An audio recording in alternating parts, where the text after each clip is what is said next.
Okay, let's now put together Unicorn Gundam High Grade. See what we got. We'll begin with the head. Snaps into place pretty good. Then the arms.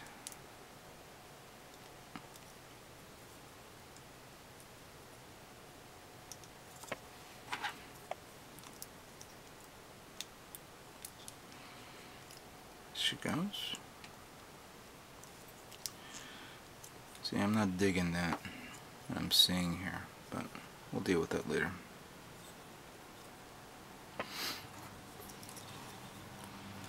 The backpack, kind of like how it connects pretty well.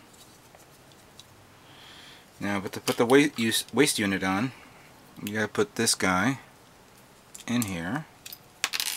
And I think you need to do like this, I guess, right? Yeah, like that. Alright. Then you slide them into place. There we go. Alright. So now we're going to put on the legs.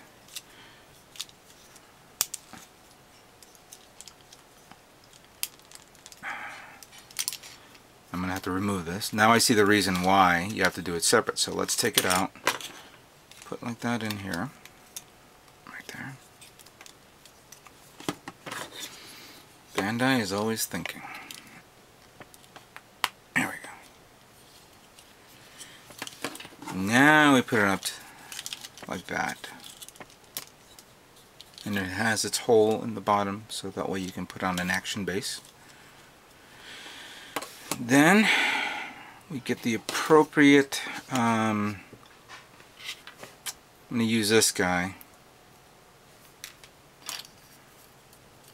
Put him in here, and there's a notch here so you don't have to worry about it flipping around all the time. Funny, I realized that the notches on the smaller weaponry, on the smaller kits, hold a lot better now than the master grade version. Hopefully they can fix that in future master grades. I really do not like how that looks. Alright, so then you keep it open like that. We'll use an open hand for this. And then the shield will connect to here. Now you know what? We need to put this guy in here, of course.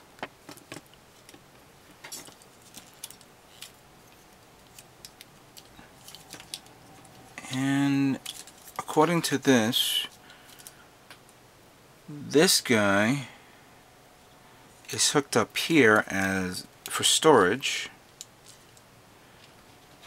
and this one here goes here. This one actually supports either the shield or the bazooka. We'll cover that in a moment, I guess. Alright, so that's it. There it is. And give me a second while I adjust the camera and adjust the kit. It's completed. The 1/44 scale high grade RX-0 Unicorn Gundam in its, of course, unicorn mode. It is very detailed for this scale. Very nice. The backpack looks really cool, especially with the beam saber trim on it. I kind of like this one, how you can store your weapons packs. You have the option of collapsing the bazooka to a smaller version of it, so that way it gets easy, you know, for storage in the back. You can also put the shield in the back as well. And it also has the beam sabers, which I should pull out and prepare it, but I'll deal with that another time. So that's about it. I have completed this kit. Well, it's about freaking time. I wasn't gonna float around your screen forever, you know. I'm glad that you approved, Prime 92. I appreciate your enthusiasm. Yeah, well, now you can get onto the master grade, right? You would think I would do that, but I'm not. It's time for me to paint this guy. You wouldn't want me to paint this guy, don't you? Well, yeah, of course. Alright. as you can see, I have all the parts separated and prepared to be primed. The next video will show you all the parts that have been primed, and then I'll move on to the next part, which will be painting it in the pearl color. But before we go into that, I wanted to give you some heads up on what I've been doing lately. Obviously, it's been a while since you guys seen more videos of me building this kit because I've been doing other things in between. For example, I have completed about 90% of the A7D Corsair, also known as the Slough. By the way, if anybody wants to know what the Slough means, the S-L-U-F-F, actually, you know what, I used to remember what it was called, and now I completely forgot. I wonder if it's on the box itself. It stands for short, Jesus, and I remember this. A7D,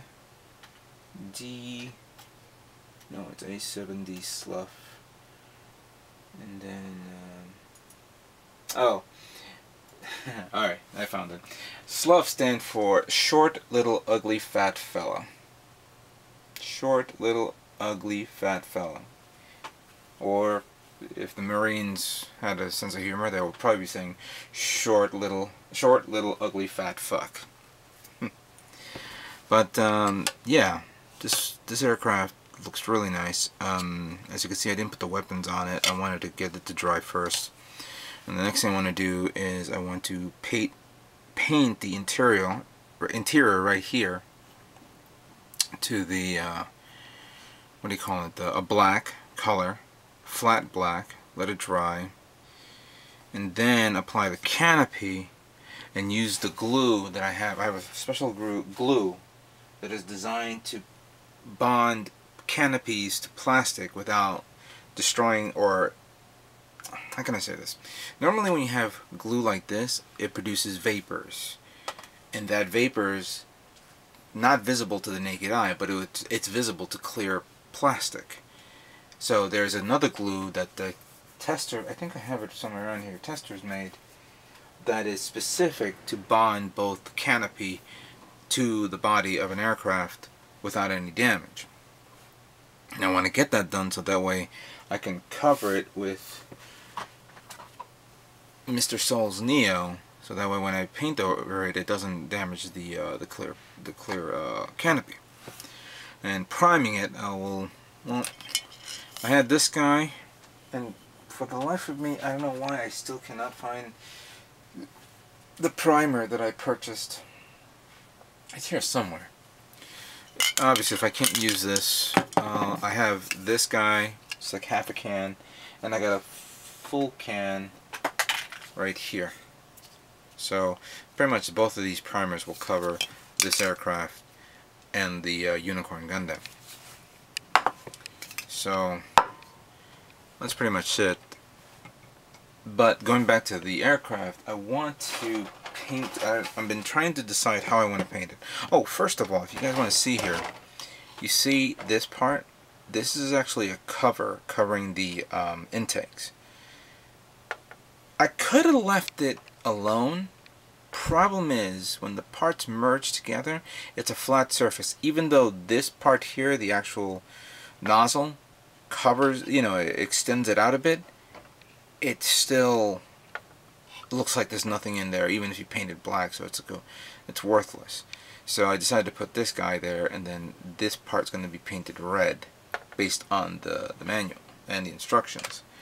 In which case, I'm trying to decide whether I want to paint it in this scheme or in this. I'm more interested in painting in this. I like this darker color. Plus, it's going to be easier for me to work with only two colors plus the black. This one I have to work with 4 colors, and then I have to detail the under part. But I kind of like this guy better.